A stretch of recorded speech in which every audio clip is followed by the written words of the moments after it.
What is going on, guys? I'm not really sure how that has actually worked in the beginning, or if this is even a thing, but today we're going to be starting a new series of Let's Talk FIFA 17. Now, don't crucify me if there is at least like 10 other YouTubers, for example, using the same title, but we're going to go with that anyway. So if you enjoy this, make sure to leave a like down on the video, and is there anything else?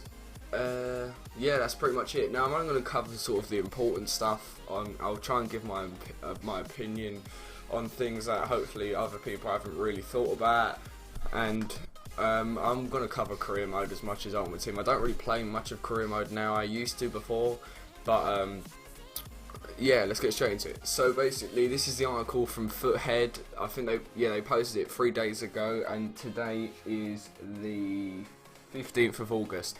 So pretty much what they did, the guys from Foothead, they went down to the head office, as you can see, in Guildford, and played a couple seasons as on the career mode. Using that Windows 10 feature, I know, Edge is amazing. I highlighted bits that are kind of important. So the first thing you see is managers are in. So essentially what you can do is you can now actually have like your own avatar as a manager. I mean, that's not really too important. They've gone for more like what am I trying to say here? Like visual things here. So as you can see, the manager's fully rendered in high res glory, but they're only 11. The thing is, like, there's no point, in my opinion, doing things like halfway. How are you going to give 11 managers, like 11 presets to choose from? There should have been like at least 50, or try and do some like sculpting of the face, change like skin tone, like you know how you make your virtual pro. That would have been good if you could port your virtual pro into being a manager. Then pretty much the main thing is total club management. So total club management like offers a new broad range of options about the club. It gives you information about the club, shows you kits, and then the main thing is board expectations. So as you can see for Real Madrid here, you've got domestic success, continental success, brand exposure, finance, I take it finance, and youth development. So pretty much the lower the number is, the more important it is you get it done right. So obviously for Real Madrid, all success is pretty much critical. No one gives a shit about finance, but youth is still pretty important. Now if it was Arsenal, domestic success 5, continental success 5, brand exposure, we do sell quite a few kits 1. Finance would be so high and youth development would be critical pretty much. So if you ask me, this feature's like, it's going to be one of them things like training was. I think that came into FIFA 16. Like, it's going to be great within like the first 3 months, but then people are going to get bored of it. It's not going to be the most fantastic feature. I feel like it will still have a big impact on the game, but it's not going to last for the whole game, put it that way. They need something that's going to last for the whole game, and I pretty much take it this is all that is coming out for career mode. Scrolling down, you've got manager popularity rating. So pretty much what this is how the fans sort of perceive you as a manager. But as you can see around about here, however, it seems a little inconsistent in this build, with some rather wild peaks and troughs seen in the ratings with little or no feedback to explain why. I guess that's kind of realistic, but whatever, it's EA.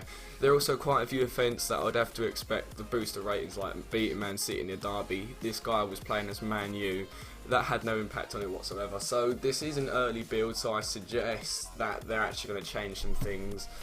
But he also says this has potential to be a really neat feature. I mean, yeah, I can see that happening, yeah. So pretty much what has stayed the same, player training has stayed the same, press conferences, I don't see why they're so stupid. Like, for me, whenever I play career mode, I don't even bother doing it because there's actually no point. I've seen no benefit whatsoever. Match simulation the same. You still can't make subs before simulations begin, and you still can't interact with a match once it's underway. So I'm pretty sure they didn't really bother with that because I think most people don't sim, but me, I sim quite a few games around the transfer like season, like January and then August if that comes to it. Player conversations, again, they're still useless. The youth academy, I feel like that has so much potential. Like, you can get a variety of players. I mean, you already can, but then again, I can't really think of anything else you could add to that. Team management, they could do so much more with what players to press and what positions. Global transfer network, I mean, you can't do anything else. Pre-season tournaments, that's about the same. Squad report, that's pretty much the same. News, I mean, they could add like more topics like car crash. Oh god, right? No, not car crash. And then transfers. So looking at this, pretty much transfers, there isn't really anything different. I mean, they could have done something where like the goal bonus or clean sheet bonus actually mattered, but they didn't, so, you know, missed that one out, I guess. And then it says in the second paragraph, as Man United eyed a transfer budget of just over £100 million, which was a welcome improvement given the relatively low budgets we've become accustomed to more recently. So Man U have even got over £100 million. I mean, before, I think last FIFA, I think it was PSG that had the most at like over 120, if I'm right. I haven't really played it, to be honest. So even Man U have 100 million. I say even, like they're still a top 5 club really for money. But you know, we might be getting more. I mean, Arsenal might actually buy a player with the budget we have. And then it comes in here looking at the bids rejected. I mean, Man City reject 14, Chelsea bid 34. I don't know why that thing would happen. Granada, right? Apparently Granada bid 4 million for Rashford, right? West Ham bid 61 million. Oh come on, that's a bit unrealistic. I mean, does West Ham really have 61 mil? Yeah. So even he questioned that. And then so Arsenal bought Ronaldo for 60 million. Yeah, right. That shows you how realistic and what needs to be worked on there. Right, international management.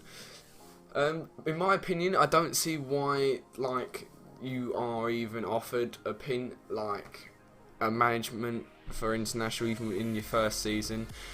I don't even think like you should be able to manage a club and a international team at the same time. Like, I don't know any managers that do that sort of in real life, unless I'm being stupid.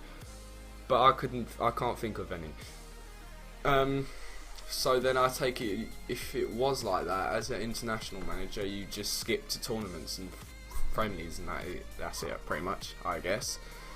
So that is pretty much the end of what I thought was kind of important in this career mode. So that career mode explanation form, I don't know what to call it. Alright, cool, there you go. So if you guys have enjoyed this, make sure to leave a like. I'll definitely be covering like trailer breakdowns. Don't worry, I won't be uploading the same shit that every single person does. I'll try to get a bit of variation. I'll only do the most important things. Anything that relates to Ultimate Team, I'll pretty much do. Yeah, so if you guys have enjoyed, I'll see you guys next time.